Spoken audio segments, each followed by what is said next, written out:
Oh, hi. Hello. I just wanted to say a quick little review kind of thing of Enola Holmes on Netflix with Millie Bobby Brown, hitherto known as MB2 or MB squared. It's just less syllables and it's easier for me. Henry Cavill as Sherlock, and from Hunger Games as Mycroft. I'm terribly sorry.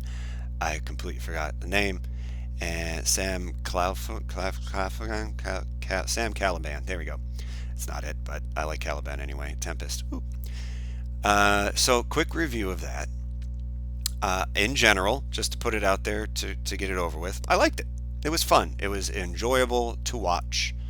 It was sort of cozy, and the people in it were really good.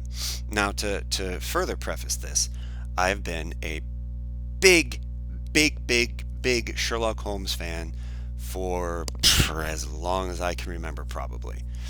Um, I remember, I got into it as like a little kid with Jeremy Brett's Sherlock Holmes in the Granada series.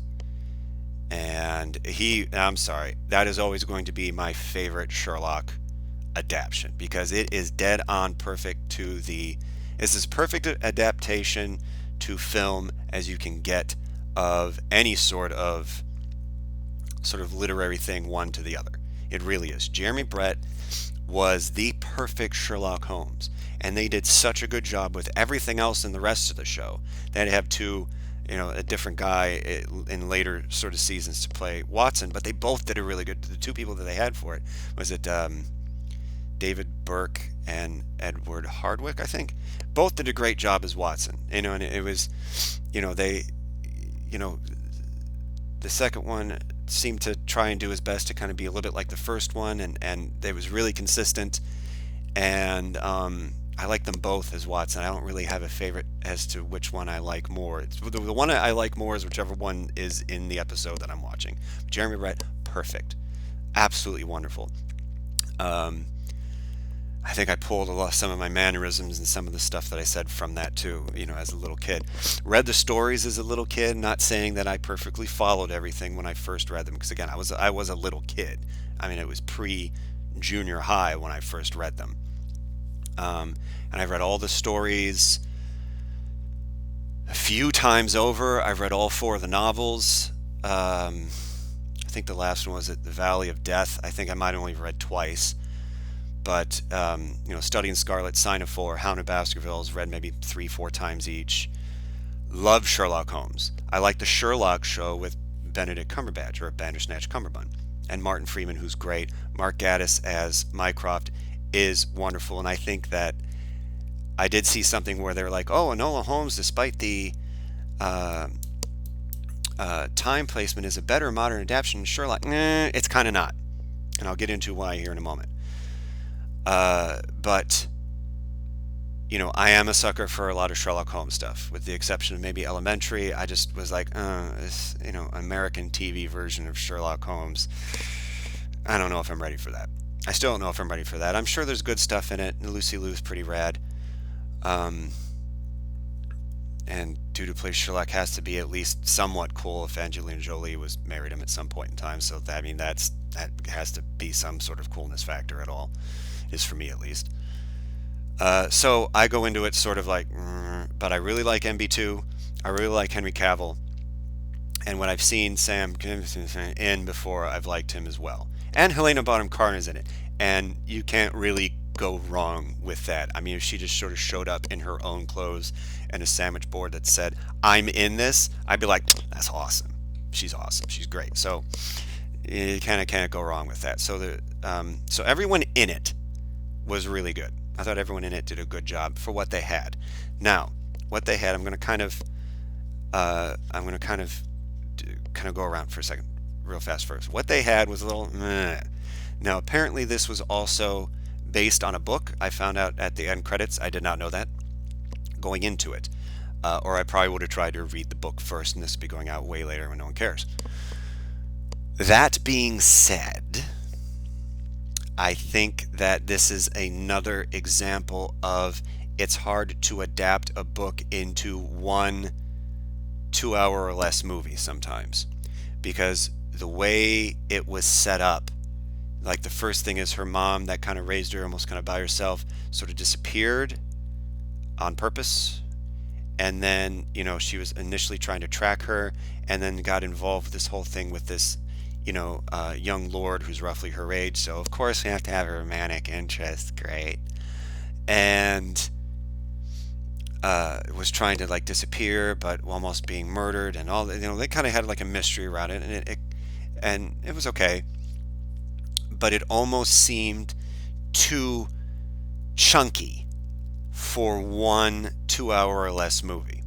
It's almost like, here's your movie. We pulled out this huge big section, chunked in a whole other movie in, and then kind of tied it off a little bit at the end. Just a little bit. Now, if this would have been a series, even a mini-series, like maybe 3-4 episodes or something like that, maybe it would have been able to weave the stories in better, or it would have been almost sort of better to be like, okay, this was an impetus, and then life kind of goes on, and then this is the other thing that goes through. Almost like originally Twin Peaks wasn't supposed to be like this murder mystery that gets solved. Originally it was that the murder was the thing that instigated the show, basically, and Cooper coming in, and then it was supposed to just sort of take off from there. Now, if they would have done that with the mom missing, and maybe have her kind of come in and out, okay, but the way they did it was, it just seemed really chunky. Like it either they needed to tighten up, not necessarily even tighten up the story, they need to either weave the stories in better or make it like a series, even a mini series. That I think would have been better for it, because it was a little like sometimes with it, so a little jarring, kind of going from one immediately to the other, and then kind of a little tying it off a tiny bit at the end. But pardon me. That being said, I still enjoyed watching it. Now, Henry Cavill, let's get this out of the way. Henry Cavill as Sherlock Holmes was okay. He was pretty good. I mean, it's if you're gonna try and shoehorn Henry Cavill into Sherlock Holmes, you'd have to sort of suspend a certain amount of disbelief, because boy's still jacked. Dude is still jacked. He's still Geralt Superman jacked. And I mean, that's not really Sherlock. It's not really Sherlock Holmes. It's not. But so you can kind of suspend your disbelief with that a little bit. What kind of struck me was how sort of, and apart from the swagger, because he still had this, like, you see him walking, and he's like beefed out. He's like 2 times bigger than anyone else in the entire movie that he's with, and he's beefed out, and he's got his like bow, bow, bow, bow, bow, bow, like swagger going on, which is pretty funny to think of Sherlock Holmes not just sort of being this, either this razor that cuts through everything, to just, this is bam.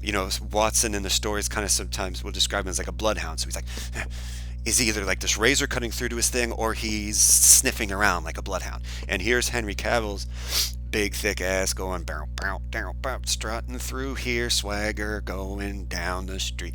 So it's kind of funny.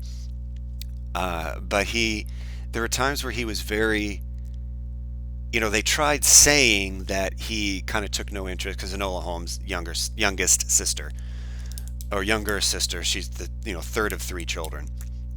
Mycroft being the oldest, as should be, Sherlock then next, and then supposedly Enola. And they talk about, well, you just went off and fucked off and did your own thing, and you went and you created this job for yourself, and now you're getting a little bit of famous. So it's like sort of pre-Watson famous. So he's kind of making a little bit of a name for himself, but hasn't really gotten to be Sherlock Holmes yet, because Watson hasn't been his Boswell, his chronicler with that. Side note, while I remember, bold choice making a person of color Lestrade or Lestrade, depending on how you want to say it. I've heard both. I think he did a really good job for what he had. It's just sort of interesting. I'm just like, wow, okay, we're setting this in Victorian England, and a person of color is Lestrade, who's, a not slouch in the Scotland Yard in Victorian England. But you know what? I applaud it. Good job. I thought he did a good job. Good casting. Anyway. Right. so, but he was, you kind of wanted to give him a hug a few times because he seemed very sort of calm and warming and sort of soft to Enola. And it's like it was almost a little weird to juxtapose what they're saying. Oh, you just went off and didn't pay any attention to us and did whatever you wanted to do, and you didn't send letters, you didn't do anything else. But the way he handled everything with her was very nice, and it was very kind of cool to see. So that was kind of interesting. And there were a couple parts where he was allowed to sort of be Sherlock. You know, one point, they're going in to see Lestrade, and someone tries to stop him. He's like, nope, and just brushes past him anyway. I thought that was funny. And then he, kind of lays out this one case for Lestrade, and he did it, and he did it in a decent enough Sherlockian, Holmesian fashion sort of thing. And then Lestrade tells him that he got scooped by his sister, and he walks out and he kind of gives this sort of thing. And I was like, oh, okay. And I don't know if they meant to do it as sort of a little nod to Jeremy Brett, but it did kind of have a little bit of a Jeremy Brett feel to it, because Jeremy Brett would kind of have this sort of like manic sort of thing to it, and almost seemed a little bit like that. I might have just been reading too much into it. But I mean, overall he was good, but he seemed very warm and very caring, and it was almost difficult to to justify what they were telling you in the dialogue versus what you were kind of seeing. But overall, I mean, I am. If they do more, it would be interesting because I would like to see more of Henry Cavill's Sherlock Holmes and Enola and MB Squared's Enola Holmes interacting together, especially if they're able to not only cast but also characterize Watson correctly eventually. Which brings me to probably the biggest, most glaring fire arrow that was fired into my brain about this whole thing, which was Mycroft. Now, if you choose not to have him be a little bit overweight and probably maybe a little significantly older, because he should be, I want to say, 7 years older than Sherlock, or at least discernibly within 10 years sort of thing.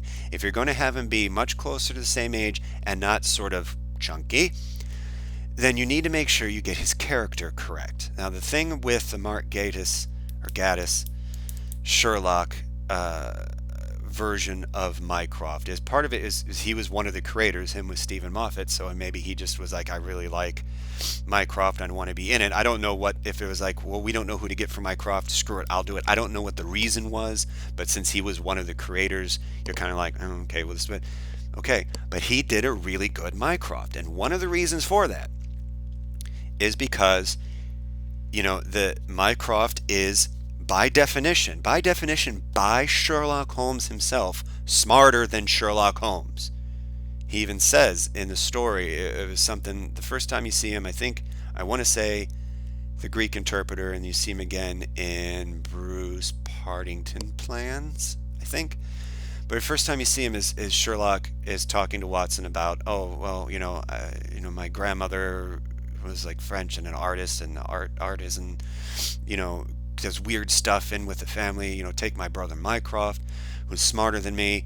Is all the powers that you think is so great in me are much more exemplified in Mycroft. And Watson is like, what? And Sherlock is like, no, to a logician, everything is just as it is. So there's nothing about pride or dignity about this. Mycroft just is smarter than me. The deductive reasoning and the inferences and everything, he is better than me at this. The difference is that he hates the field work. He doesn't want to go out. He's super lazy. He goes home. From home, he goes to the government ministry, to the Diogenes Club, to home. That's like it. He doesn't want to do anything. When in the Sherlock show, when Mycroft says, I would do it, but it involves legwork. Like, that's Mycroft. Like, he is brilliant, more brilliant than Sherlock, but doesn't want to have to do anything. They make a couple jokes about maybe some weight stuff a little bit with him, especially in like I think the last sort of special episode where his drug trip is taking him back to Sherlock back to like Victorian England, and they make Mycroft just super fat and about to explode and everything.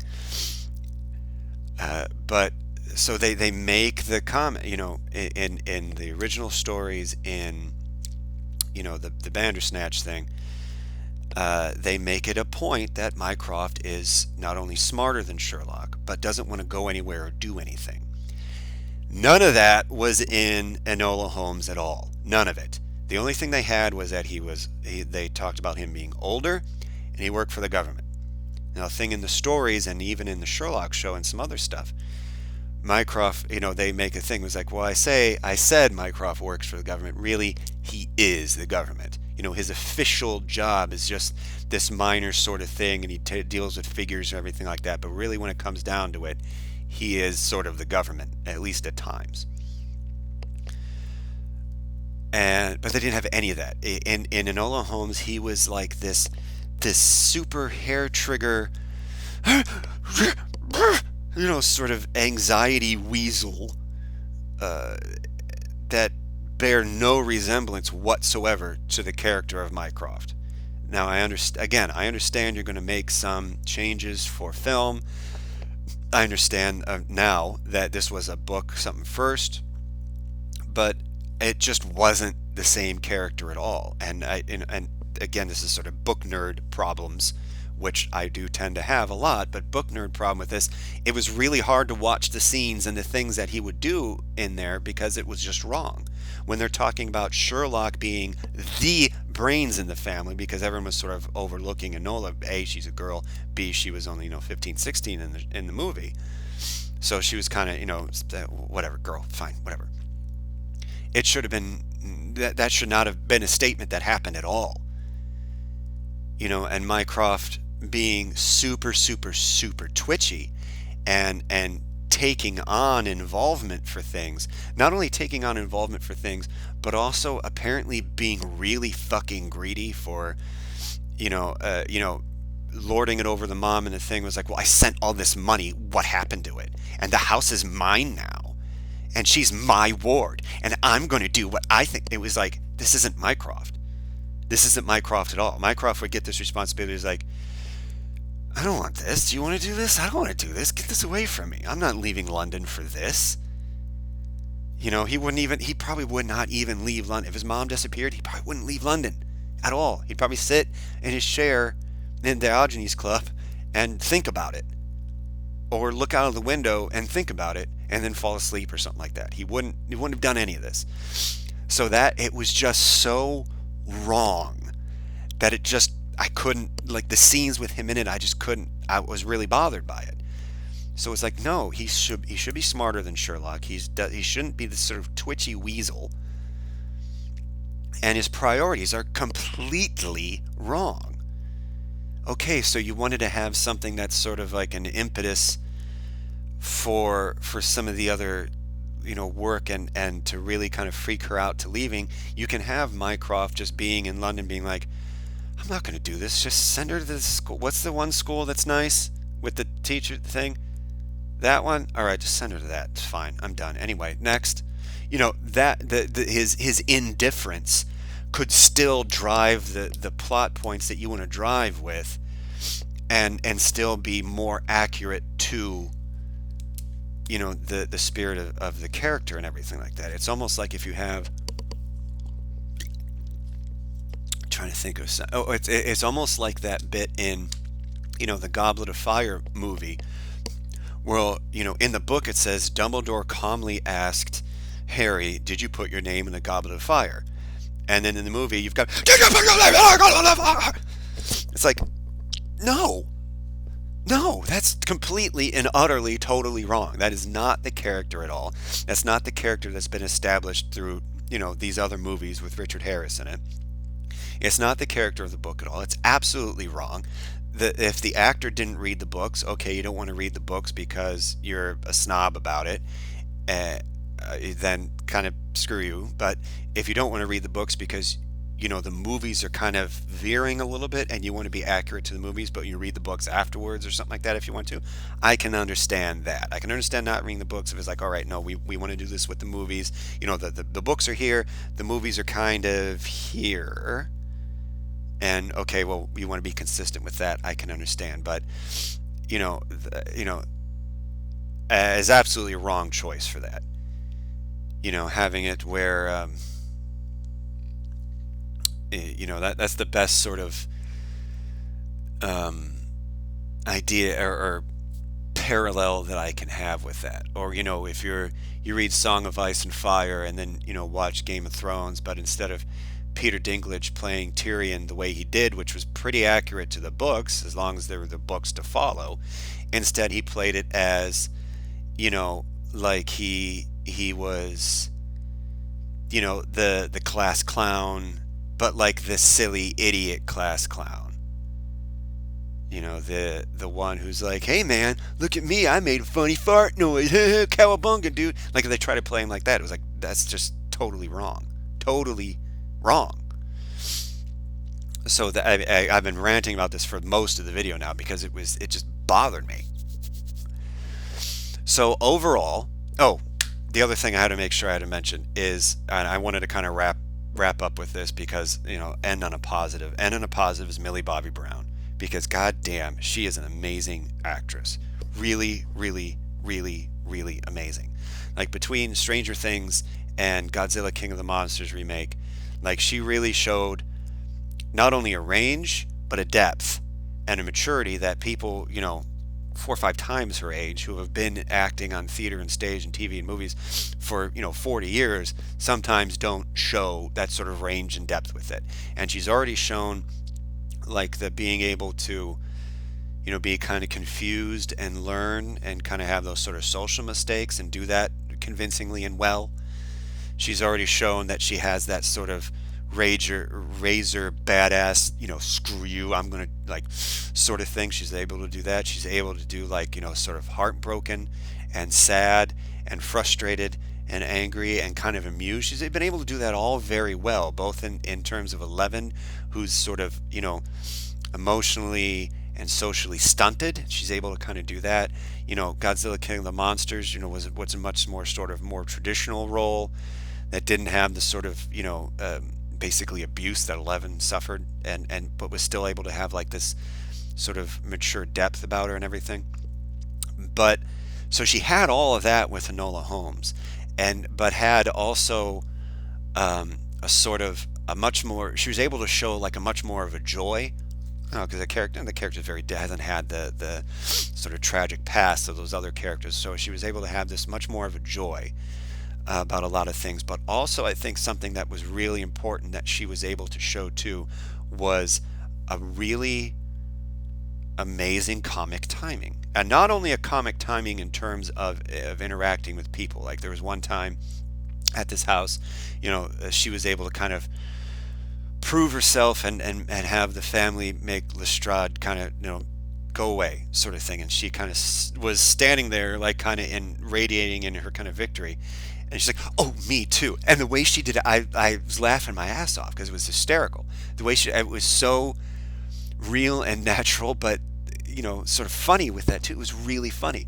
And then she was also able to converse with the camera, so that sort of breaking the fourth wall sort of thing, in a way that was also still in character and convincing and still conversational and acting with you too. And I think it might be in one of the trailers or some of these other thing where you already know it's her under this veil because you saw her in the carriage talking to you in the camera with this veil on. So she comes in with that.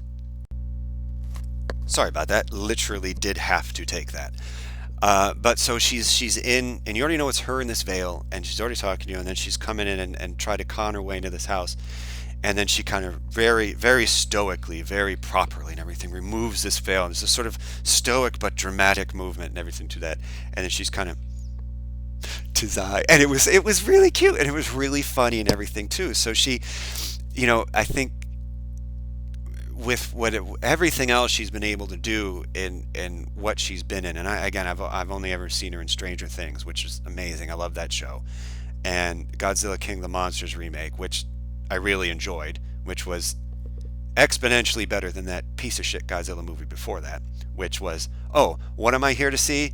Oh, that's right, Godzilla beat the crap out of things. Oh, hey, Ken Watanabe, you're fucking amazing. Um, but oh no, here is 90% of a bunch of interchangeable meatheads doing military stuff, and oh, I gotta get to my wife, and I don't care, because it was all about them and the people, and nothing to do with about the monsters. It was almost the monsters were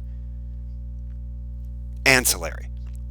In this new one, the Godzilla King of the Monsters, it was, yeah, we had to get to these people and everything, but it was intimately tied in with the fact that just big freaking monsters doing cool, big freaking monster stuff. That was neat. So she did a really good job with that. So she was, she's the range in just a few things I've seen her be able to do, seen her in.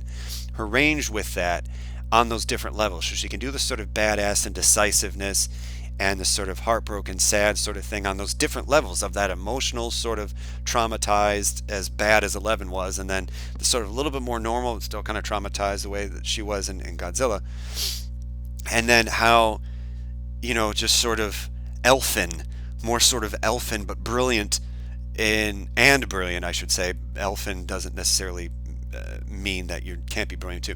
Elfin and brilliant in Enola Holmes, and I think that'd be cool to see more. I would like, not as much of the Mycroft if they're going to keep him being the way he is, but her interacting with Sherlock and kind of doing her own thing, and how maybe they kind of intertwine with that, and more Helena Bonham Carter as apparently suffragette anarchist mom, or anarchist suffragette. I'd probably say suffragette first, anarchist second. That would seem to be more accurate. Oh, but it reminds me, Mr. Holmes with Sir Ian McKellen was also a very good movie, and I like that as well. Not as influential on my sort of Sherlock Holmes, thing, but also very good. So yeah, definite applause for MB Squared. She did an amazing job, and I think really was able to add a little bit more freedom to her sort of repertoire, for being able to portray a little bit more freedom. Not that her character, who I'm forgetting her name, in Godzilla King of the Monsters, and not that 11 aren't intelligent young women in and of themselves, but this is, someone who's supposed to be now almost a rival to Sherlock Holmes with things. So she, able to kind of figure things out with that. So she added those things, and I think an access to comedic timing and play with the comedy of things that I don't think really showed up in other stuff. So well done on you, young lady. Excellent. So that's it. Yeah. So Enola Holmes, good. I enjoyed it. Worth watching. I don't know if it's going to be something I'm going to watch again and again and again and again and again, like I have with Jeremy Brett and Bandersnatch's Sherlock's, and a little bit with RDJ's too. But I've definitely watched those other two more, and I'm bouncing. I'll always be watching the Jeremy Brett Grenada Television version one. I will always watch that. It's amazing. It's perfect. But yeah, it might be something I get a hankering for, later on, or if they have, if they do have the sequels they're talking about come out, yeah, I might kind of watch some of that here or there. It was cool, so I enjoy it. Enjoy it. Like, subscribe, all the usual YouTube stuff, and we'll talk at you later. Good hunting.